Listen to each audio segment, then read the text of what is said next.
Let's cut through the spiritual static for a heartbeat. Beautiful soul. You're hunched over the void they left, like a detective at a crime scene, dusting absence for fingerprints. Was it fear? Divine sabotage?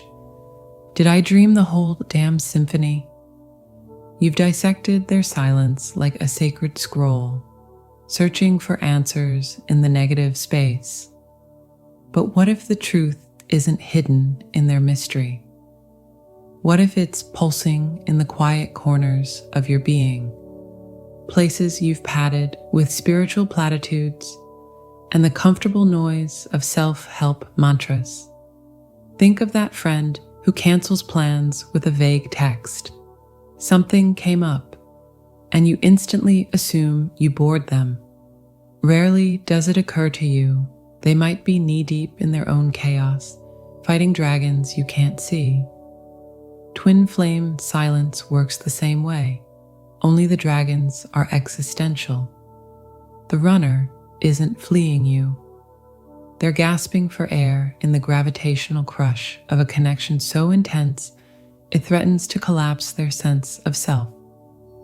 Like trying to share a single heartbeat. Terrifying, exhilarating, utterly unsustainable without breathing room. This is where it gets deliciously uncomfortable. That ache, the one that sends you spiraling into astrology apps or rereading year-old texts, it's not proof of their betrayal. It's your soul's way of asking, when did you outsource your worth to a ghost? You've been leaning so hard into the fantasy of them, the promised union, the cosmic validation.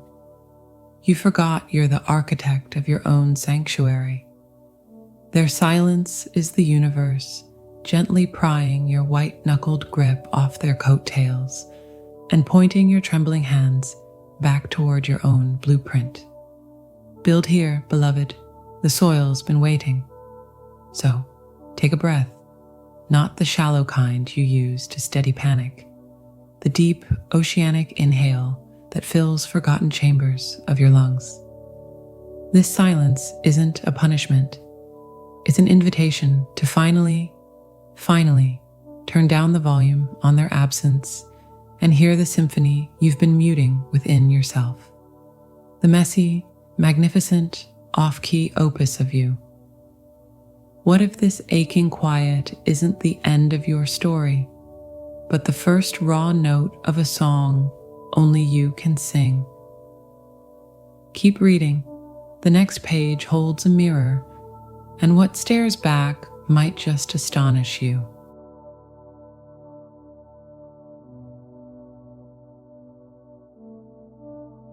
Let's get uncomfortably honest for a moment. Beautiful soul, you're dissecting their silence like a sacred text, searching for hidden meanings in the void they left. Was it fear? Divine timing? Karmic debt? You've turned their absence into a labyrinth of spiritual speculation. But what if the most terrifying, liberating answer isn't out there in their mystery, but coiled deep within the quiet places you haven't dared to fully inhabit? What if their deafening silence is, in fact, the universe holding up a brutally compassionate mirror to your own emotional unavailability? Think about it. We point fingers so readily at the runner, the one who vanished into the ether. They're scared. They're blocked. They can't handle the intensity. And maybe that's true on some level. But darling, the twin flame dance is never a solo performance, even in the silence. It's a resonant field. Energy flows both ways. That excruciating quiet you're sitting in, it might be echoing back a frequency you are broadcasting, perhaps unconsciously, perhaps in ways so subtle you've mistaken them for self-preservation or even spiritual maturity. It's rarely the dramatic exit. It's not usually the slammed door. Your unavailability, the kind the mirror might be revealing, is often far more insidious, cloaked in the velvet robes of busyness, spiritual bypassing, or even a fierce, misguided independence. It whispers in the moments you shut down your own needs because voicing them feels terrifyingly vulnerable. It hums in the background when you withhold your full, messy, glorious authenticity, censoring your joy, dampening your anger, smoothing over your rough edges. Because deep down, you fear the real you might be too much or not enough. It's there when you prioritize the idea of the connection, the fantasy of union, over the raw, present moment reality of showing up fully for yourself first. Remember that time you felt a surge of pure love, a desire to reach out but stopped yourself. No, I shouldn't seem needy. Or when a deep fear surfaced, a shadow you recognized, but you buried it under affirmations instead of feeling its gritty texture. Or perhaps it's the way you speak to yourself, the critical inner voice that's far harsher than anything you'd tolerate from another. That, my love, is unavailability. It's being emotionally absent to the most important relationship you'll ever have, the one with your own soul. So, when they go silent, it's like the universe cranks up the volume on your internal quiet. That aching void they left, it's holding space for you to finally hear the whispers you've been silencing within yourself. Their absence becomes a stark, almost brutal reflection. Are you neglecting your own dreams, dismissing your intuition, silencing your creative spark because it feels inconvenient or scary? Their physical absence mirrors your own spiritual absenteeism. Where are you withholding from yourself? Love, compassion, permission to feel deeply, to rest, to desire wildly. That scarcity you feel without them. It might be the echo of the abundance you're denying yourself. The twin flame connection demands radical self-honesty. If you're terrified of truly seeing, knowing, and accepting every fractured and luminous piece of yourself, the shadow and the light, how can you possibly hold space for the profound intimacy the twin flame promises? Their silence might be reflecting your own resistance to diving into your own depths. It's like trying to tune into a distant radio station while standing knee-deep in a lake of your own static. You're focused on the weak signal out there, their silence, their reasons, completely unaware that the real interference, the loudest static, is generated from within by your own muted frequencies. Their silence isn't just their choice, it's a cosmic nudge highlighting where you've hit your own internal mute button. This isn't about blame. Sweetheart, please hear this. It's about profound, radical responsibility. And responsibility, in this sacred context, is pure power. When you stop frantically trying to decode their silence and instead turn that fierce attention inward, magic happens. That aching void transforms into fertile ground. This is where the real mirror work begins, not analyzing their reflection, but polishing your own. It means getting your hands dirty in the soil of your soul. Listen to your silences. What aren't you saying to yourself? What feelings are you stuffing down? What truths are you afraid to acknowledge? Start journaling with scraped knee honesty. Talk to yourself in the mirror. Really talk. It's awkward? Good. Awkward is where growth lives. Show up for yourself. Consistently. Relentlessly. Feel that pang of loneliness. Don't rush to distract or numb it. Sit with yourself. What does that part of you truly need? A walk? A good cry? Permission to be imperfect? Give it to yourself. Be your own damn twin flame in that moment. It's not narcissism, it's foundational self-respect. Break your own silence. Speak your truth to yourself first. Acknowledge your fears, your desires, your messy humanity. Then practice speaking it gently into the world, even if it's just whispering it to the trees. Reclaim your voice, starting within. How can you expect resonant communication out there if you're mute in here? Embrace the unavailable parts, that inner critic, that scared child, that part that feels unworthy. Stop trying to spiritually bypass them or lock them away. Invite them to tea, listen to their fears, offer them the compassion and presence you crave externally. Integrating these exiled parts is becoming emotionally available to yourself, to life, to love. Here's the beautiful, terrifying truth. Their silence, reflecting your own unavailability, is perhaps the most potent invitation on this path. It's the universe saying, stop searching the horizon for the answer, beloved. Turn around. The key, the love, the wholeness you seek. It's right here, waiting for you to finally, fully show up for it within. It's terrifying because it means relinquishing the comfortable victimhood of, they left me silent. It's liberating because it hands you the reins to your own destiny. When you tend your inner garden with fierce devotion, filling your own silences with self-love and authenticity, something remarkable happens.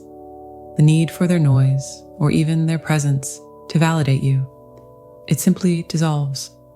You become whole. You become available, first to yourself, then inevitably to the universe. And who knows?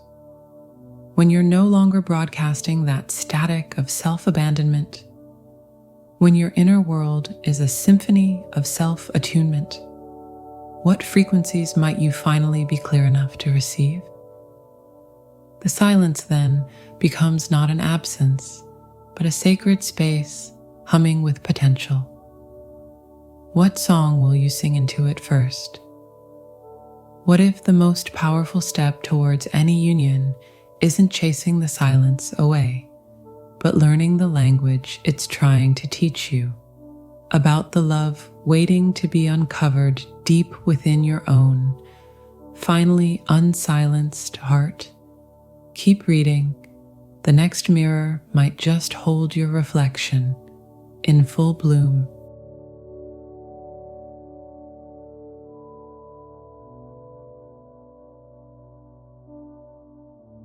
Let's talk about that gnawing ache, that desperate itch to pick up the phone, scroll through old messages, or dissect every astrological transit for a sign, any sign, that they still care, that they feel this too, that they validate the seismic shift happening within you.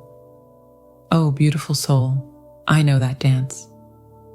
The twin flame silence? It's not just an absence of their voice.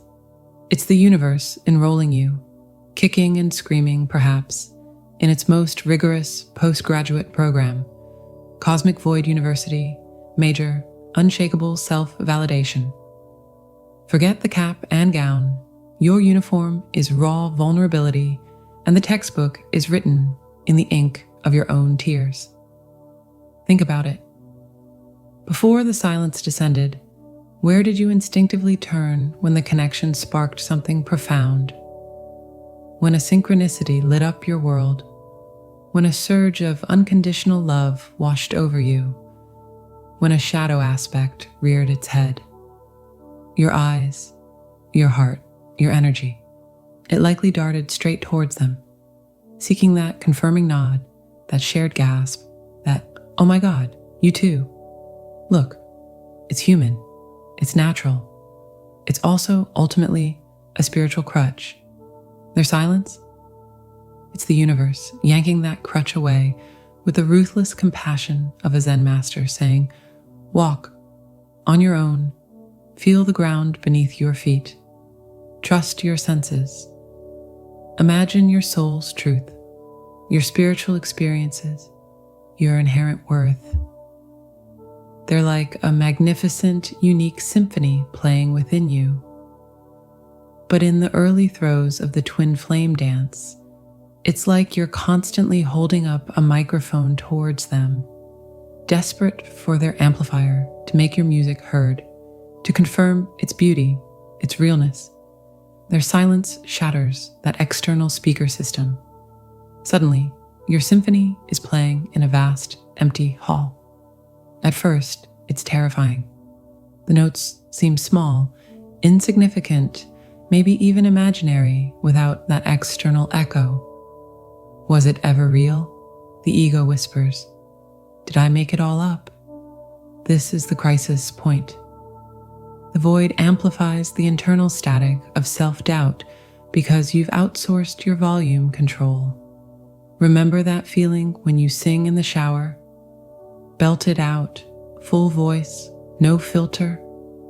You're not performing for anyone. You're not seeking applause. You're simply expressing, reveling in the sound for the sheer joy of it. That's the frequency we're aiming for.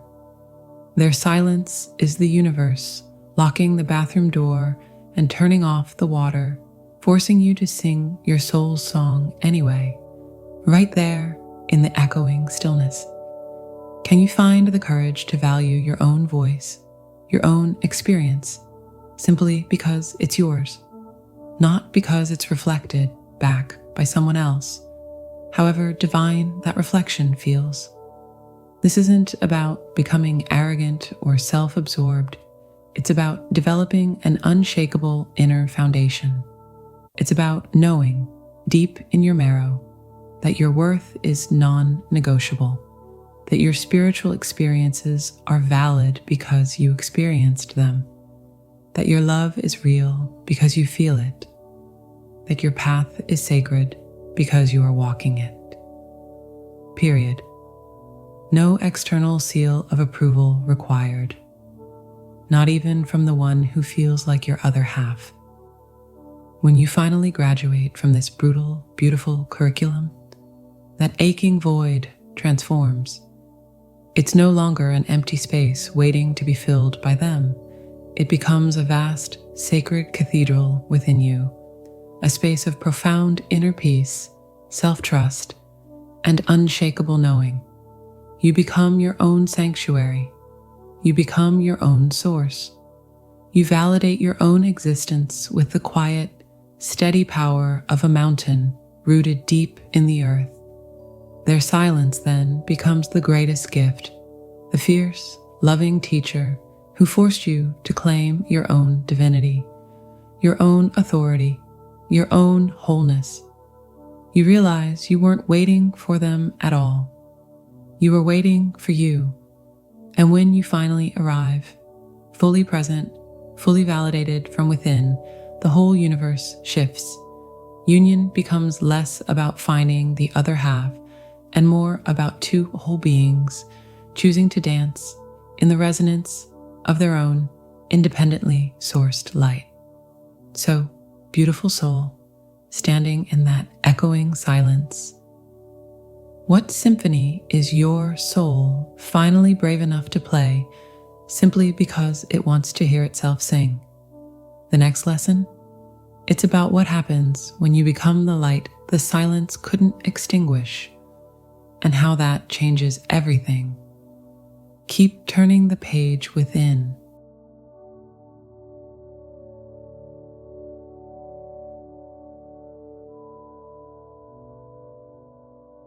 Let's get radically real for a moment. Beautiful soul, that silence, the one that wraps around you like an invisible force field, making your texts vanish into the void and your calls echo into eternity. You've likely dissected it as fear, divine timing, even punishment. But what if, just what if, it's something far more sacred and profoundly unsettling? What if their silence isn't a rejection of you, but the most potent act of energetic sovereignty they could possibly muster? a soul-deep declaration whispered not against you, but for themselves. My field, my space, my breath, mine. Think of it this way. Twin flame connections aren't just emotional or spiritual, they're electromagnetic. Your two tuning forks struck by the same cosmic mallet, vibrating at frequencies so aligned they can literally reconfigure each other's energy fields. It's exhilarating, transcendent, and utterly exhausting, like trying to share a single skin. Now imagine one tuning fork realizing, if I don't create space, I'll shatter. Their silence isn't coldness, it's the instinctive recoil of a soul protecting its structural integrity. It's not that they don't feel you, it's that they feel you too much. Remember holding two powerful magnets, that fierce pull when they get close, that resistance when you try to force the same poles together? Your connection has its own gravity, and gravity, unchecked, collapses stars. Their silence is the cosmic equivalent of stepping outside the event horizon, not to escape the pull, but to avoid being consumed by it. It's not about you being too much. It's about the sheer, unrelenting density of the energy between you. A density that demands breathing room to integrate, to process, to simply exist without being perpetually rearranged, molecule by molecule. This is where it gets counterintuitive. That silence you're interpreting as abandonment, it might be their deepest act of respect for themselves and ultimately for the bond itself. Because true union cannot be built on the rubble of two collapsed identities. It requires two sovereign beings, each inhabiting their own sacred space, choosing connection from wholeness, not desperation. Their silence might be the first truly mature act of the journey, the setting of an energetic boundary, not as a wall, but as an acknowledgement of necessary space for both souls to grow roots deep enough to withstand the hurricane force winds of merging. Be honest now. How often have you felt their withdrawal, that subtle pulling back, and reflexively leaned in harder, sent the just checking in text, analyzed their last seen status, tried to heal the distance with your intensity? That, my love, is the unconscious override. It's like seeing someone physically step back for air, and you instinctively chase them, crowding them, because their need for space feels like rejection to your nervous system. Their silence is the ultimate, non-negotiable boundary. It's the universe forcing you to confront your own discomfort with respecting limits, especially the invisible, energetic ones. The saltwater revelation. Sovereignty isn't separation. Imagine 2 cups of pure spring water. Pour them together. They merge seamlessly. Now imagine 1 cup it's fresh water, the other salt water. Pour them together. They merge, but the salt permeates everything. The fresh water loses its essence completely. Sovereignty is maintaining your unique salinity, your essence, your boundaries, your energetic signature, even in the face of overwhelming pull. Their silence might be their soul fiercely guarding its salinity, refusing to dissolve prematurely.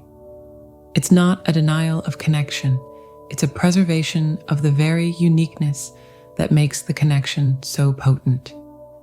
Because dissolved salt water can't thirst for the ocean, it is the ocean. And union requires 2 distinct shores meeting, not one vanishing into the other. This is the mirror work hidden in their silence. Where have you abandoned your own sovereignty?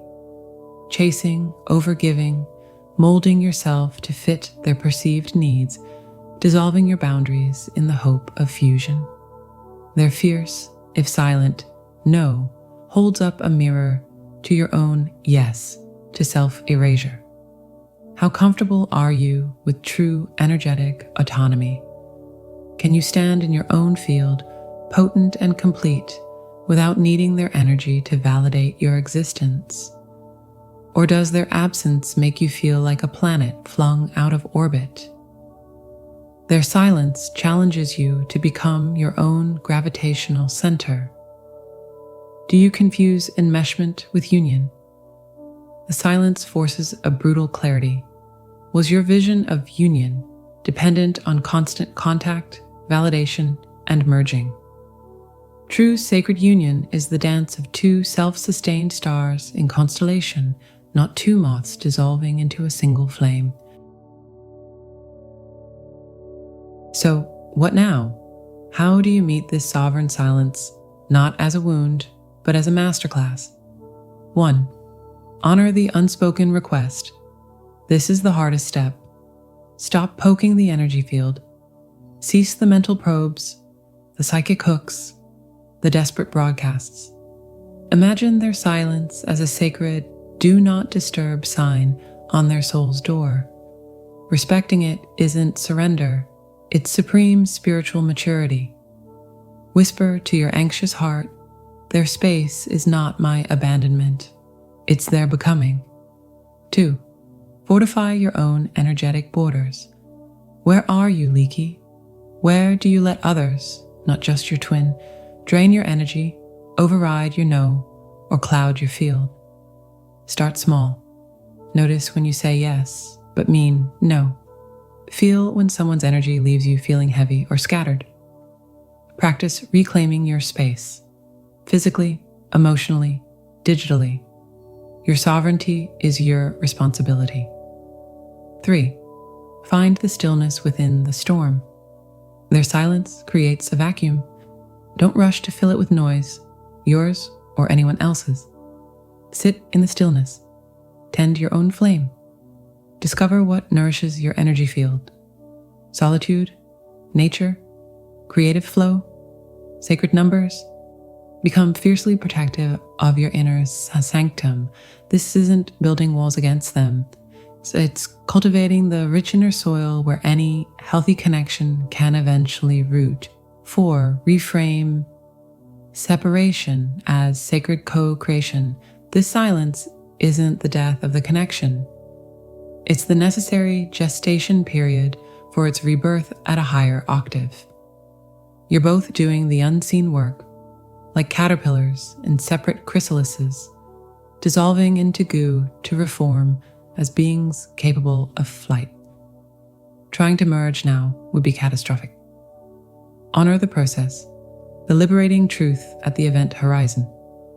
Their silence, understood as sovereignty, is the ultimate act of faith. Not in the connection, but in themselves and in you.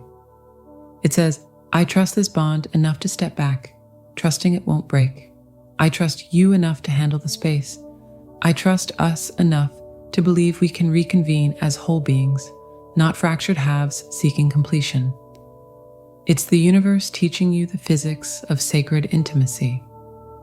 True merging requires two distinct, self-sustained energies choosing resonance, not collapse. When you finally stop railing against the silence and instead respect its sacred purpose, something shifts. The ache transforms. It's no longer the desperate pull of lack, but the resonant hum of two sovereign fields acknowledging each other across the expanse. Not needing to merge to prove their connection, but choosing it freely from a place of wholeness. You realize boundaries aren't barriers to love. They're the very architecture that makes enduring, respectful, conscious union possible. So tell me, beautiful soul, as you stand facing that profound silence, what unshakable truth about your own sacred space is finally ready to take root and bloom? Because the journey ahead isn't about waiting for their silence to break.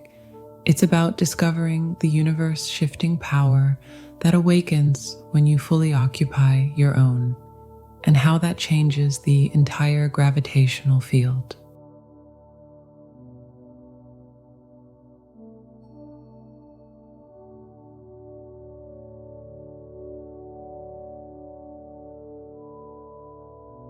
Here, in the echoing chamber where their silence once screamed abandonment, you stand not at an ending, but on the threshold of a profound becoming. Forget deciphering the void out there. The final, most potent revelation whispers from the sacred quiet in here. This silence wasn't a lock on the door to union, beautiful soul. It was the universe handing you the master key to your own sovereign kingdom. Think of it like this.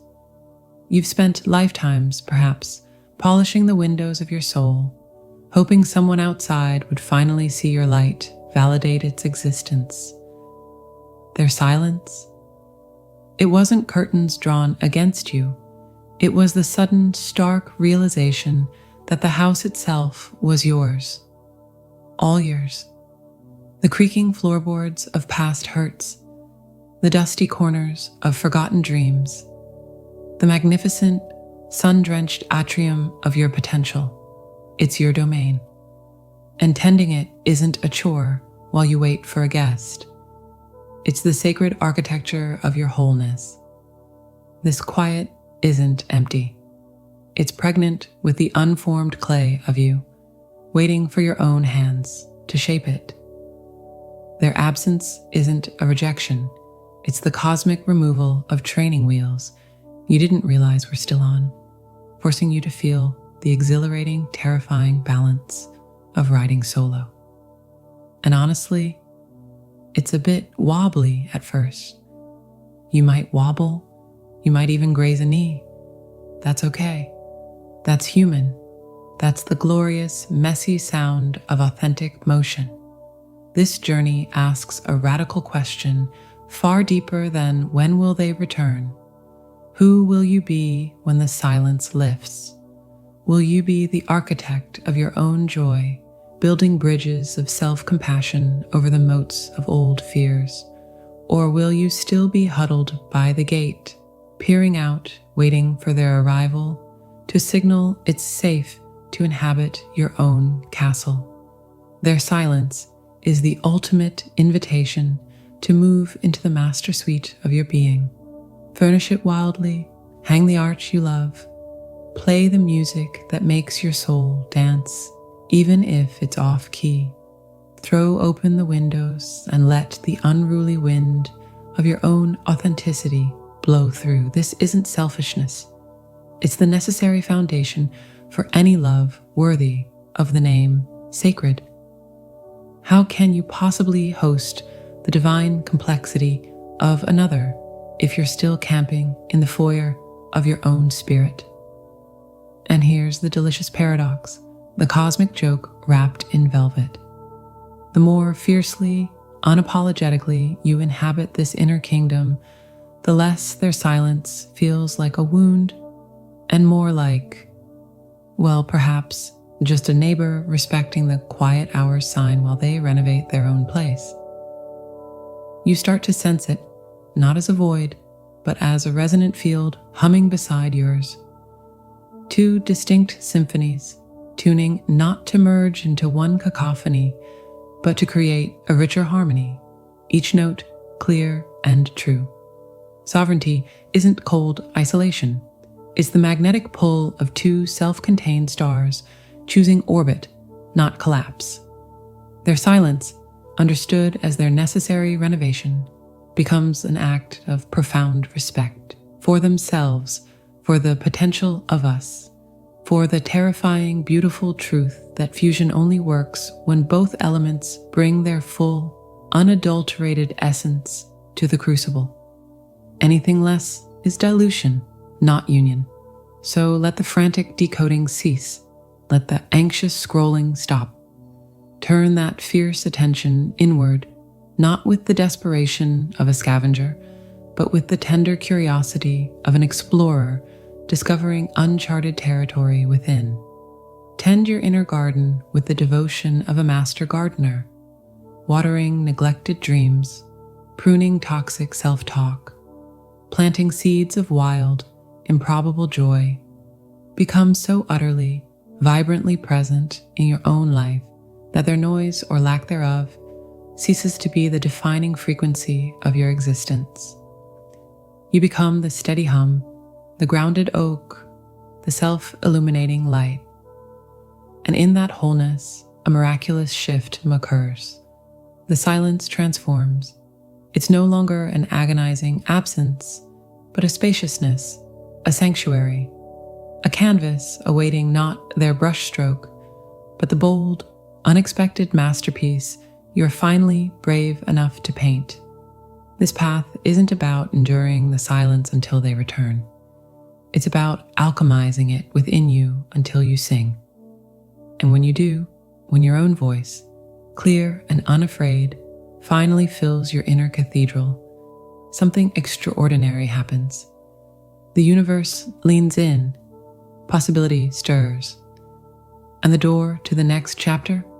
Well, darling, it swings both ways, but you'll be standing firmly on your own sacred ground, ready.